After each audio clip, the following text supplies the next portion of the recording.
ఏదండి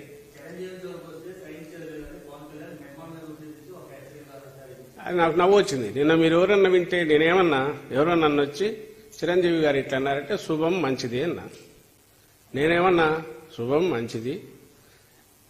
ఇప్పుడు ఉన్న వాళ్ళకి తోడు ఇంకొకరు ఆయన కానీ ఇంకొకరు కానీ జాయిన్ అయినా నష్టం లేదు. మాకు కావాల్సిన పిక్చర్ క్లారిటీ మరింత వస్తుంది, కన్ఫ్యూజన్ ఉండదు. మా వరకు మేము కాన్ఫిడెంట్గా ఒకరం ఉన్నాము. అటువైపు ఇట్లాంటి రకరకాల ఆలోచనలు ఉండే వాళ్ళను ఫిగరేటివ్గా నేను పోల్చిన. దుష్ట ఆలోచనలు ఉండే వాళ్ళతో వీళ్ళందరూ చేరుతున్నారు కాబట్టి చంద్రబాబు నాయుడు లాంటి వాడితో ఎందుకు ఆయన దుష్ట ఆలోచనలు, ఆయనకున్న కుట్ర బుద్ధి లేదా ఆయన గత చరిత్ర వీటి గురించి నేను పోతే అది గంటలు పోతుంది, దానికి పోవట్లేదు, అది అందరికీ తెలుసు. నేను ఇంతకుముందు అన్నదంతా కూడా ఉంది. ఆయనకు అధికారంలోకి రావడం తప్ప అది పవన్ కళ్యాణ్ బాధ్యత, చిరంజీవి బాధ్యత, మోడీ బాధ్యత, పురంధేశ్వరి బాధ్యత అని ఆయన అనుకుంటుంటాడు. ఇట్లా అనుకున్నట్టే అన్నాడు. ఆయన కూడా దాంట్లో చేరినాడు, మంచిది. వేరే మేము ప్రజలు మాతో ఉంటేనే మేము అధికారంలోకి రాగలం కాబట్టి ప్రజలతో ఎట్లా ఉంచుకోవాలని మేము ఆలోచిస్తున్నాం జగన్మోహన్ రెడ్డి గారు. అలాంటి దుర్మార్గపు ఆలోచనలో ఉండే వాళ్ళందరినీ పంచతంత్రంలో క్యారెక్టర్స్లో ఇవన్నీ ఉంటాయి. రకరకాల గుంటనక్కలు, తోడేళ్లు, ఇవన్నీ. వీళ్ళందరూ గుంటనక్కలని నేను గుంటనక్కలు అన్నట్ల స్వభావ రీత్యా అలాంటి వాళ్ళందరూ ఒక దగ్గర అంటే చంద్రబాబు నాయుడు గారు అలాంటి వాళ్ళందరినీ చేర్చుకుంటున్నారు. వాళ్ళు కూడా ఆ స్వభావం ఉండే వాళ్ళతో చేరి వాళ్ళు కూడా ఆ రకంగానే అవుతున్నారు అనే ఉద్దేశంతో నేను ఎవరిని అవమానించాలని అన్నా. ముందు అన్నది కరెక్ట్. చిరంజీవి గారు ఆయన వ్యక్తిగా ఇప్పుడు ఆయన వ్యక్తి మాత్రమే, మంచి సినిమా స్టారు, మధ్యలో రాజకీయాల్లో ఉన్నారు. ఇప్పుడు కాదని ఆయన డిక్లేర్ చేశారు. పెద్ద మనిషి, రాష్ట్రంలో అందరూ గౌరవించేవాడు అనుకుంటే ఆయన అభిప్రాయం మేరకు ఈసారి కూటమి రావాలని ఉంది. కూటమి అనగానే ఏమేమి వస్తాయి? ఇవన్నీ 1, 2, 3, 4 వస్తాయి. పోనీ ఆయన ఎవరిని కూర్చోబెట్టుకుని చెప్పారా పక్కనంటే ఎత్తిపోయి దివాలా తీసి ఇదైపోయి బ్యాంకులు మోసం చేసిన వ్యక్తి ఆయన సపోర్ట్ చేస్తూ మాట్లాడారు. ఇలాంటి వాళ్ళందరూ ఒక దగ్గర చేరినప్పుడు ఏమనాలో ఆయనే చెప్పనండి, పవన్ కళ్యాణ్ గారిని ఆయనే చెప్పాలి దానికి ఎక్స్ప్లెనేషన్. అంతే తప్ప దానికి మీ మొహాల అద్దంలో చూసుకోండి మీరు ఎవరు చెప్పలేదు మేము అందగాలమని చెప్పినామా? ఆయన సినిమా స్టార్, సూపర్ స్టారే, కాదని ఎవరున్నారు?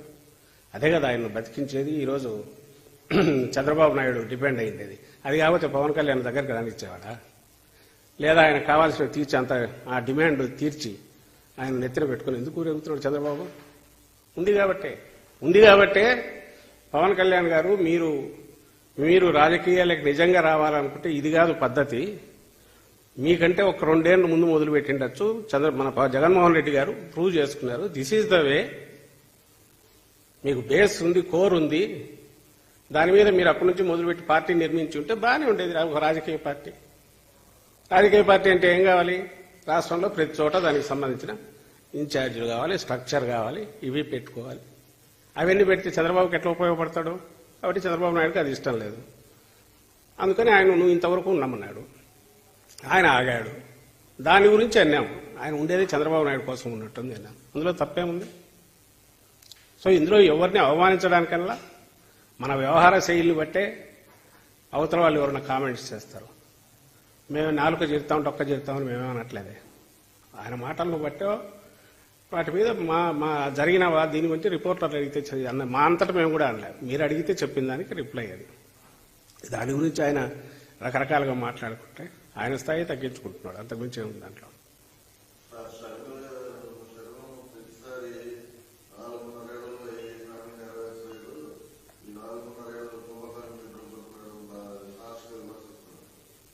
చెప్పినా కదా ఇంతకుముందు, కాంగ్రెస్ పార్టీ ఇక్కడ ఉండేది ఏకైక వ్యక్తిగా, అందుకు మాత్రమే ఆయన లీజుకు తీసుకున్నట్టు అనిపిస్తుంది చంద్రబాబు నాయుడు. ఒక వ్యక్తిని ఆమెను మాత్రమే ఇచ్చి ఆమె కూడా ఒక బాధ్యత పెట్టి ఆ బాధ్యత మాత్రమే పూర్తి చేయమన్నట్టుంది. అందులో ఏంటి? కుటుంబానికి సంబంధించి కానీ వివేకానంద రెడ్డి గారి మర్డర్ కానీ అది మాత్రమే అజెండా రాష్ట్రం ముందు పెట్టమని. సో ఆమెను ఆ పనికి మాత్రమే ఆయన ఉపయోగించుకుంటున్నాడు. ఆ కాంగ్రెస్ పార్టీ కూడా ఆమెను దానికే వినియోగించి అలౌ చేసినట్టుంది. అది విచిత్రంగా ఉంది. ఇక్కడ లేదు కాంగ్రెస్ పార్టీ కాబట్టి ఖాళీగా ఉన్న బిల్డింగ్ కాబట్టి రెంట్కి టూలెట్కి ఇచ్చినట్టున్నారు. ఈయన చంద్రబాబు నాయుడు వాడుకుంటున్నాడు. ఆ అజెండా ఆమె పూర్తి చేస్తుంది. ఆ చిలక పలుకుల్లాగా ఆయన ఏం చెప్తాడో అవే మాట్లాడుతుంది. 4.5 ఏళ్ళుగా ఏం జరగట్లేదు కాబట్టి ఇది ఏం జరిగింది ఏం జరగట్లేదని ఆమె స్టడీ చేయలే.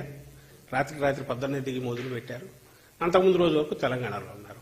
తెలంగాణలోనే నా జీవితం అక్కడే ఉంటారని ఆ రోజు అన్నారు. సో సో ఆమె ఎందుకు వచ్చారు, ఏం మాట్లాడుతున్నది అంత క్లారిటీ ఉన్నప్పుడు దాని గురించి మళ్ళీ విశ్లేషణ చేయడం అవసరం కదా.